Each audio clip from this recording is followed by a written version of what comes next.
Seika. Seika. Seika. Seika. Let's read the fable, Seika. The Cage Bird and the Bat. Oh. Kakagulat ka naman.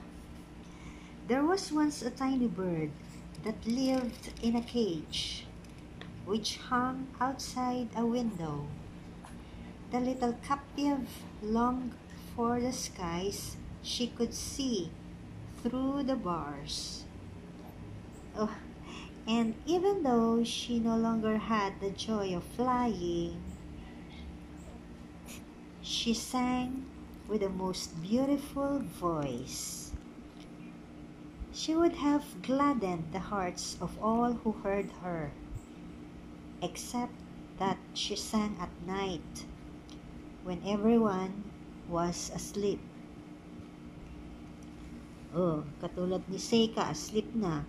One night, a bat came and clung to the bars of the cage and asked the bird why she was silent by day and sang only at night. I have a very good reason for only singing at night. Si Seiko, said the bird.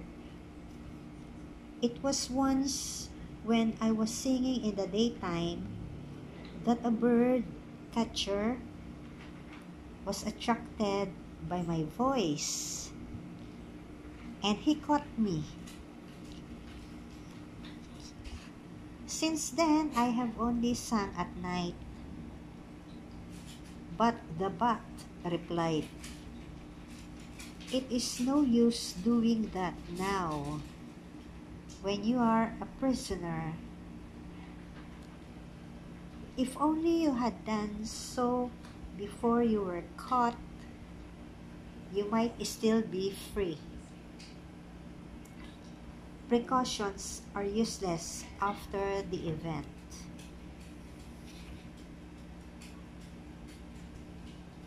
Hello, Seika. Seika, bye-bye na sa viewers. Hoy, come on.